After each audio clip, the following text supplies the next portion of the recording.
Hey guys, and welcome back to my channel, or welcome if you are new.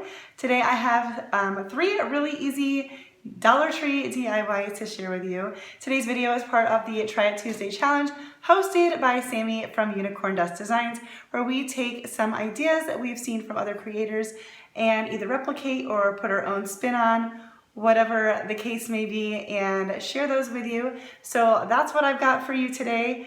I am a little stiff and having trouble with my neck, so if my head is angled at an odd way, that is why.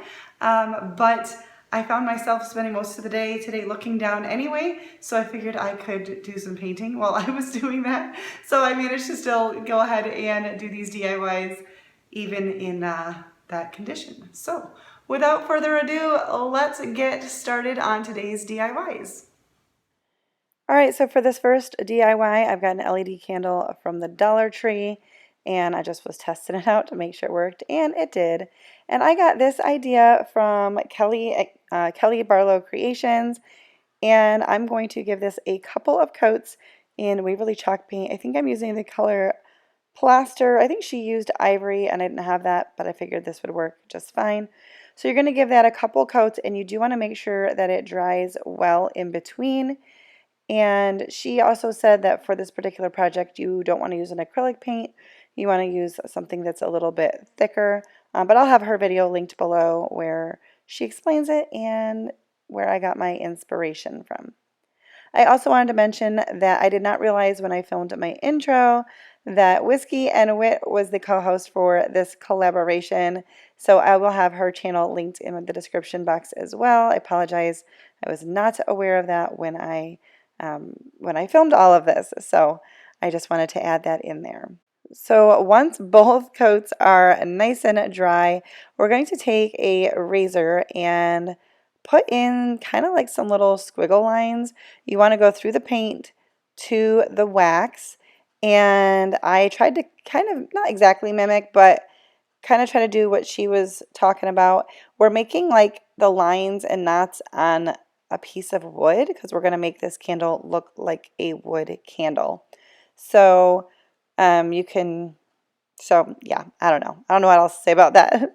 And then I'm going to go in with some antique wax. Now I'm thinking my lines must have not been as deep as hers, because when she did hers, she actually did not wipe off the antique wax. She did a nice, just like thicker coat.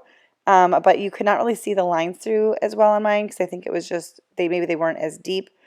So I ended up just going in and wiping it off with a paper towel, but I still loved how it came out. It looked like a birch log. And so I guess depending on how yours comes out, depends on if you need to wipe that antique wax off or not. And then just to sure it up and keep everything looking good, I'm giving it a coat of Mod Podge because I like to Mod Podge everything. And that is it for this DIY. I love how this came out. I may end up doing this on a couple more. I think it's super cute and really goes for any time of year. It's just a nice little rustic piece, so I thought that was fun. So for this next one, we are doing something that I saw on Crafts by Caitlin. Now, I feel like I may have seen someone else do this. I know I've seen people use this jar before, and maybe I saw someone else do a pumpkin with it, but when I saw Crafts by Caitlin do hers, I was like, really wanted to do it, and that's when I wrote it down. So maybe I'm sure it's been done by many other people, but I've done round glass jars before for pumpkins, but I love the texture of this one, and I just recently came across this jar, so I was like, you know what, I think I'm going to do it. So I'm giving this a couple coats of Waverly chalk paint in the color pumpkin, and then I'm just using some brown acrylic paint for the lid. I just used whatever brown. I'm trying to use up some of the acrylic paint that I already have on hand. So any of them that are getting low, I'm just trying to use them to, keep my collection cycling through. So I did 2 coats of this as well. Once again, make sure it's dry thoroughly in between, otherwise the paint will peel off of these materials.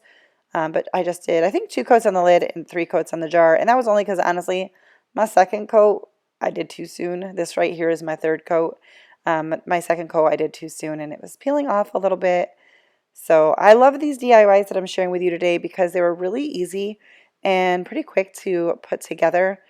And so that is always a win. Sometimes I like ones that are a little bit more involved, but sometimes you just need ones that are, you know, quick and don't take long to do. And that was the case for me at this time. So now I'm going in with some sandpaper and just going to kind of rough that up too, just over like all of the texture to get that to peek through. And I did a light sanding on the lid as well, although with that being metal, it came off super quick, so I didn't want to do too heavy there. I think what also would be cute and to bring out the texture would be using the wax from Waverly, but I've actually never used that stuff yet. I've been meaning to pick it up because I've seen people do a lot of neat projects with it, so one of these days I'll get it and mess around with it. And then once again, going in with some Mod Podge just to seal it in, keep the paint from chipping.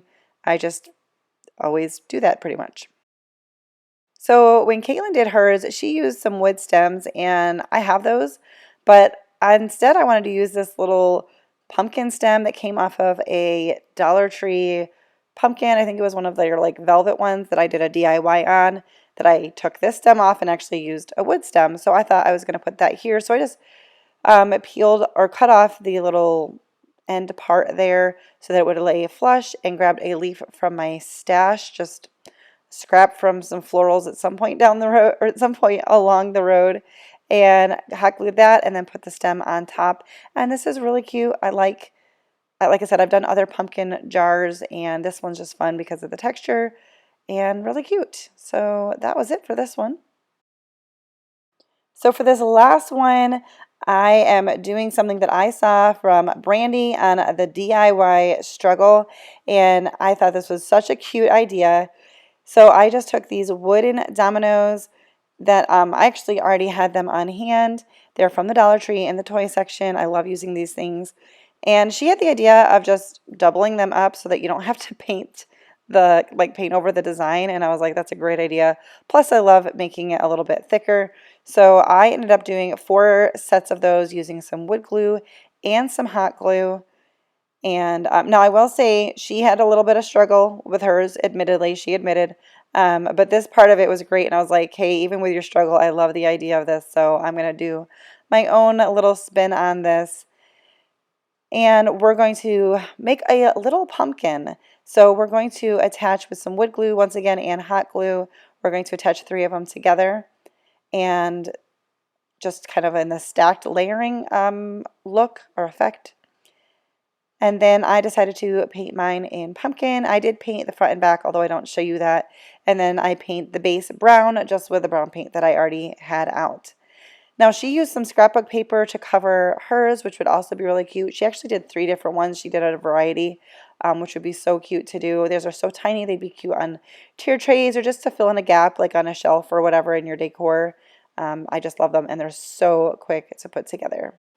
So once that is all painted on all sides, we're going to let it dry. These dried much quicker than my other projects. I was working on all of these at the same time, but this one soaked up that paint and dried really well, and I only had to do 1 coat. And then I just took a little bit of the brown paint that was left over on my brush from doing the base and just kind of did some light brushing on the edges to just kind of help out the appearance of it being a pumpkin just a little bit more. And I loved how that came out. And the orange paint was also a little bit wet still, so it just blended in really nicely. So I'm going to use these little wooden pieces. I think I got them at Hobby Lobby last year, but I had some that I had already cut into little pieces. And then I'm going to use some floral wire, and I'm going to do this for the stem of my pumpkin. Now, the stem of her pumpkin is where she struggled. It was a really great idea, but as she was doing it, she's like, so these kind of look like horns, and they really did. But still, the idea for the pumpkin was great. So thanks, Brandy, for sharing your struggle, because it still sparked some ideas. Now, this little wood piece that I used to do the curlicues obviously had some little bumps in it, so it wasn't as easy to just slide the curlicue off, but that's okay. I didn't need perfect curlicues. We're doing the little vines for the pumpkin. And in the back, I glued the metal, or the, goodness gracious, the floral wire, and then my stem. I did struggle with this a little bit. I think if I had left a little bit larger of a gap in the back like Brandy had, this stem would have been easier I could have fit it in between, but instead I was just setting it on top. But eventually, with enough hot glue, we got there. It just took a little bit, but that's okay. Trial and error, and hot glue to the rescue. This was such a fun and easy DIY. You could do any colors. Like I said, Brandy used scrapbook paper. You could do some fabric, just a lot of different options on this one. Really cute. Once my stem was all set, I took some wood glue and hot glue and attached the pumpkin to the base. And that was it. Really easy and very cute. I love how this one came out. And I think I may end up doing a couple more of these at some point. But super fun, easy DIY.